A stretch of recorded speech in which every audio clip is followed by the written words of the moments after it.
What's going on, everybody? Welcome back to the classroom. It's Prof here. My favorite time of year is here. Halloween is quickly approaching. And anybody who knows me knows that I love me a scary movie. So I was browsing the trending tab on Netflix, which I try to avoid because I try to avoid being disappointed in life. Happens enough. And of course, I stumbled across Vampires in the Bronx. Actually caught me off guard. But I still have some shit to talk. Make sure you subscribe, turn on the notifications for all my latest content. I should be uploading every other day. But without further ado, let's get into it. Oh, and spoilers. And I leave them like OMG. Opening scene, we're at the nail shop with Karen getting her nails done by... Oh, shit. Is that Zoe Saldana? Damn, they could afford her to be in this movie. Damn, I'm trying to see if she could be my movie. You know what I'm saying? You know what I'm saying? Anyway, Zoe explains to Karen that this is her last night in business. She is going to be selling her shop. And right on time, bam, Discount Hawkeye walks in, introduces himself, Frank Polidori, and he's one of those characters you see and you're like, oh, you're the bad guy. Got it. They sit down and have a little flirty birdie conversation as she continues to sign away her shop. And wait, if you look in the back of that shop, you'll see four shadows. Okay, cool. Well, nothing to see here. Who would have saw it coming? Because Zoe Saldana is obviously too expensive to keep around. Title pop and montage. I think the opening scene sets the tone for the rest of the film perfectly. We're introduced to Little Mayor, aka Miguel, who seems to have a little fame as he rolls through the neighborhood. We get a nice little chunk of exposition from Gloria. Poppin', yo, it's your girl Gloria coming at you live on this beautiful 95-degree day, but trust me, girl, this ain't sweat, this is glow. Get in. Look, summer's almost done, so make sure... Rolls up to said bodega, gets a front from what he wants from the store, and his homie Bobby showed up. Him and Bobby go outside, and the Powder Puff Girls roll up, asking about VIP tickets, and we're introduced to Rita. He gets played out by his mom in front of the girls because he tries to ignore his mom. Him and Bobby Schmurder skate on out of there. They almost stumble upon the vampire when the same girl vlogging, Gloria, shows up. They meet up with the third amigo, Luis. Check, that's how people get shot in the hood. Is that racist? Transition. Next, they stumble upon Father Jackson. Oh, shit. Is that Method Man? I hope he doesn't die, too. They explain Meth ran Schmurder off the block because he was bad in school. And right on time, the D-boys show up. Asking Bobby if he wants some shady questions. Change your mind, you let me know. Yo. Those are nice, son. What size are they? I know he did not just ask him what size shoes he wears. Attention, YouTube. Come here. No. Come here. If anyone ever asks you what size shoe you wear, you say, and I repeat, you say, my size. The only answer you should ever say, my size. Got it? Say it with me. My size. That'll be all. 9. It's a little tight, but I think we can make it work. Told you. Talking to Puerto Rican Harry Potter right here. They boogie on out of there, and they're freestyling down the street, walking down the block, and oh shit, it's Karen, who assures them that she's not a Karen, and she even asks Miguel for flyers for the Save the Bodega event. The other two amigos don't believe her, and the scene cuts with Luis saying, white lady, she's bad news. And I would have to say we are 12 minutes in, and the foreshadowing that this movie tries to throw at me is already making me grit my teeth. Anyways, Luis is here from Tampa, so they don't want to spend the night putting up flyers, so the other two amigos ditch and leave Miguel to do it by himself. Every time, I swear, when they show this symbol, they play this sinister ass music. It's like, get it, we saw them kill Cardi B 10 minutes ago. Miguel covers up one of the Murnau Industry signs with one of his flyers, and they're fucking peering at him like a predator. No, like an actual predator, because he comes around the corner fucking whistling like he's Candyman or some shit. It's weird. Don't play with me like that. Obviously, Miguel takes the fuck off trying to get away from Herbert from Family Guy. He runs into the same dude that tried to take Luis's shoes earlier, makes him spill his drink, and now he's tasting him too. What, you mean to tell me that this guy can keep up with this kid on a bike? Okay. Miguel ducks off into a parking garage. Oh, I get it. His name's Slim. That's irony. Oh, and here comes the vampire again. And I mean, Slim is a gangster from the Bronx. It goes just how you think it's gonna go. Lost or something? Just walking.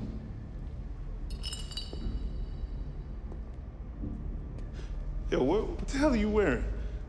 until he gets put into the sunken place. It's too late to fight back now. Miguel stays and watches for some reason, but starts to pedal away once the vampire is done. Obviously, the vampire hears the bike and chases Miguel. Cut back to Tony's shop and the boys are chilling playing Xbox, and obviously Miguel comes in frantic. Boys duck into the side and Tony plays it cool while the vampire browses the store. Makes small talk, he gets some hand titles and dips. He does lock eyes with Miguel just to let him know that he sees him. They go to investigate what the fuck Miguel is talking about, and the body is gone. They don't believe him, obviously, because they tell him it's the Bronx. I just say that Tony is so refreshing in this role. I had a lot of people that looked out for me as a youngin', and they act just like he does. Let me take you home. It's late. You're bugging. And your mother's gonna whoop your ass and my ass. And I'm a grown man, and I cannot take a chancletazo to the face. All right? It's embarrassing. Let's get out of here.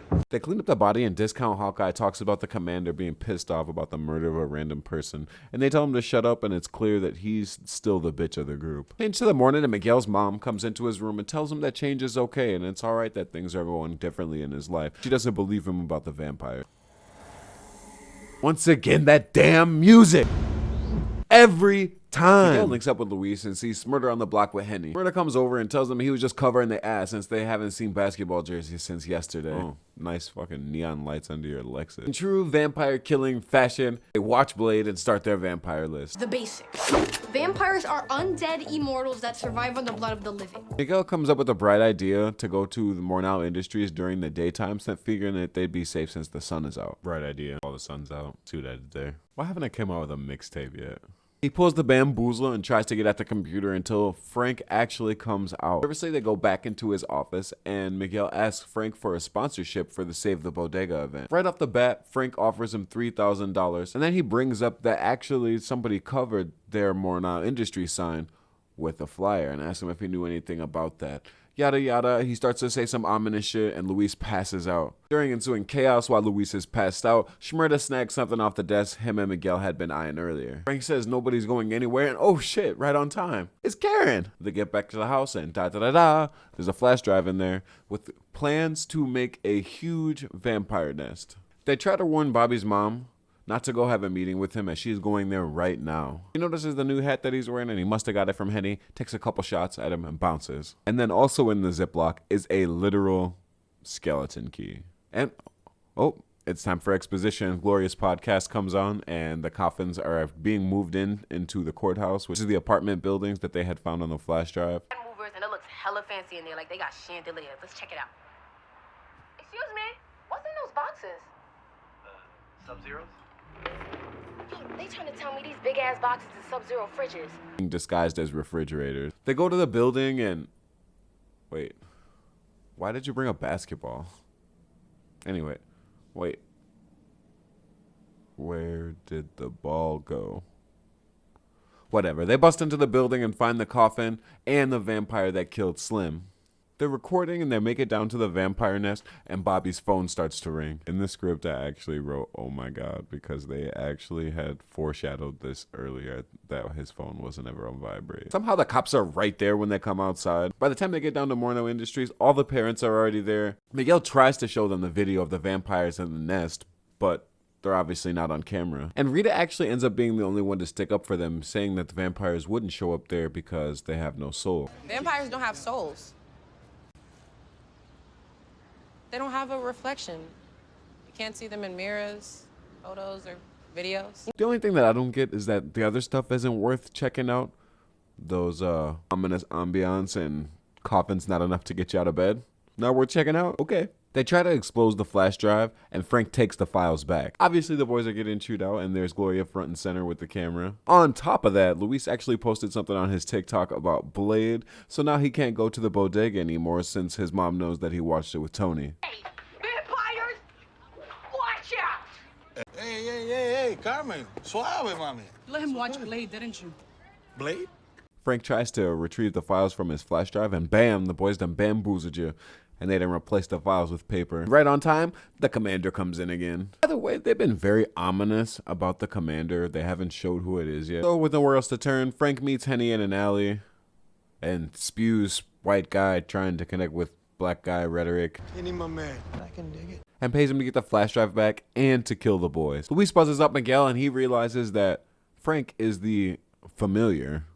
So he does all the business for the vampires during the day, and one day that he will get the gift of being a vampire from them. They try to rally the amigos, but Smyrna doesn't want to meet up and wants no part of stealing holy water from the church. Vivian shows up to the bodega, and during the transaction, Tony notices that she's not being picked up on the camera. So as soon as she gets out of there, he calls Miguel. But Vivian pops up, and the saddest part of the movie, she breaks off a piece of Tony, and not in the kinky way. This is where the movie starts to go downhill, in my opinion. And it does start to get a little more on the goofy side and starts to ruin a little bit of the tension they had built. Rita pops up when she catches Miguel and Luis stealing holy water from Meth Sanctuary. But she's the only one who's understood them the whole movie, as being the one who stood up there for them on multiple occasions and being the one who pointed that vampires wouldn't appear on camera because they had no soul.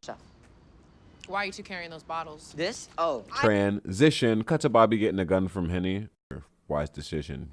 Give the kid a gun without the safety. Brett doesn't want to be a rowdy rebel and gets the fuck out of there when he figures out that Henny's actually working for Frank. Go to investigate what happened with Tony's and bring Rita with. Bobby comes back and there's a brief moment of tension, which is to be expected, but it's diffused super quickly and never brought up again, so I'm not sure what the point of that was. They try to run into Vivian, try to bring her with, not knowing that she's a vampire. Henny and his group runs into a gang of the vampires in the alley, and once again, it goes how you'd expect it to.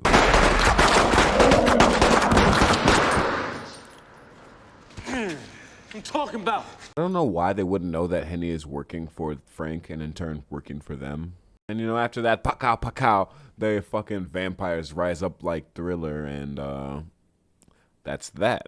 Back to Miguel's, and Vivian has walked the boys and Rita home. They come to realize that Vivian, Karen, can't come in without being invited. And the holy water is bubbling, which is one of the signs that they have found that the vampires are around. They try to warn Miguel's mom in Spanish, but psych!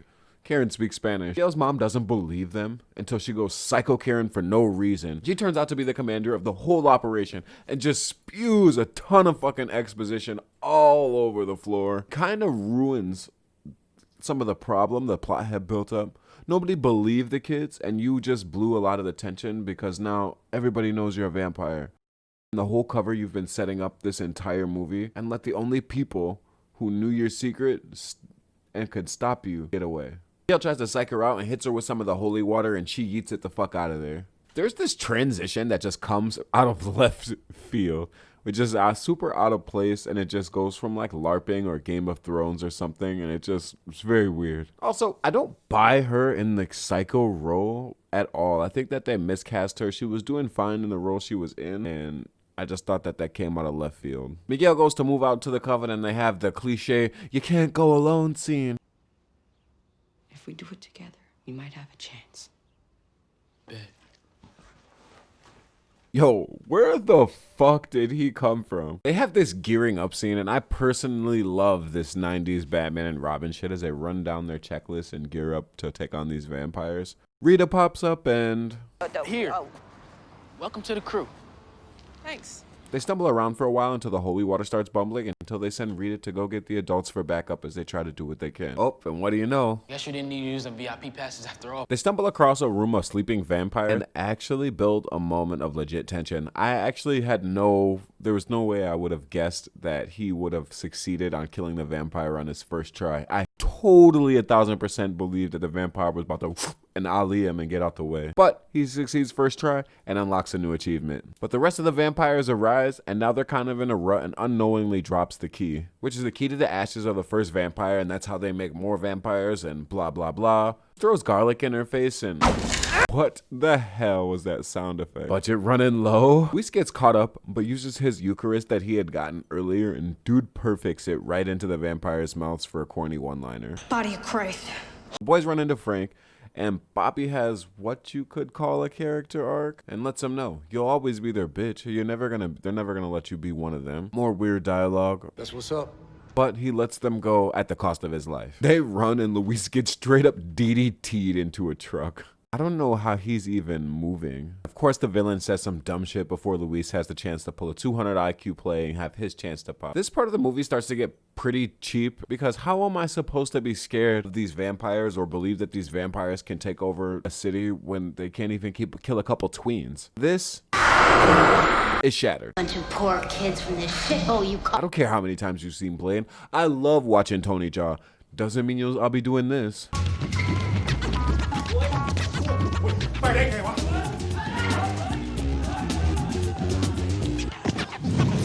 Anyways, she tries to mess him, but the cavalry's finally here. Rita's back. Then they react the scene from Spider-Man. Hey, you mess with New York! You mess with one of us, you mess with all! No, you just didn't call the Bronx a shithole. Who this bitch? Yo, is that a rolling pin? Grandma out here. And this like awkward part right at the climax of the movie. But she starts fucking him up. Yeah, that was the way to go about it after she did that. This is the Bronx. You mean to tell me that they don't know how to jump somebody? Anyway, you know, Meth has to come through and give Vivian an inspected deck. And Bobby tries to charge in and gets caught up by Vivian. Here comes Miguel riding down like it's a fucking Knight's Tale. And for some reason, she drops Bobby. You're supposed to be an all-powerful vampire, but you got stopped by a tween on a Huffy. He gets some loves, a little woo, celebrate. And he thinks it's time to give Rita the smooch, but... Hold up. Wait, what are you doing? Oh, that wasn't that? Oh, sorry. I thought it's not. It's okay. 2 weeks later, flashes to the block party where everything's all good and a farewell exposition from Gloria. I actually enjoyed this movie. It caught me off guard. I didn't think I was going to enjoy it as much as I did. The second half paled in comparison to the first. They kind of seemed to have forced Rita into the group. When she kind of came at the beginning, her presence was welcome, but I just felt like it was there, and then she wasn't even in the finale of the movie. Barely had a line in the finale of the movie. It just felt forced. The only other thing is the continuous foreshadowing made me want to drink bleach. It was like, oh, this is gonna come up later. Did you forget? The budget clearly stretched thin down the end of the movie trying to pull off some of the special effects that they just couldn't. And the sound effects were, but I could look past that if Karen wasn't so miscast as the evil villain role. I was watching this and I was just feeling the whole time like, it's so dry. I like the narrative about the gentrification of neighborhoods. It happens a lot in America. I can't speak for other parts of the world. If you could turn your brain off and just kick back, definitely a solid watch. 6 out of 10. Thanks for coming by to the classroom. This is your second reminder to like and subscribe. Like I said, I should be uploading every other day. Halloween season, so you know I'm going to be digging into the horror genre for a while. Thanks for your time and coming to the classroom. It's Prof. Out of here. Shoot. Out of sight, bitch, I'm taking off. What a sight, love it when she take it off. Hey, take that off. Hold up, hold up, hold up, hold up, hold up, hold up. Let me take this moment.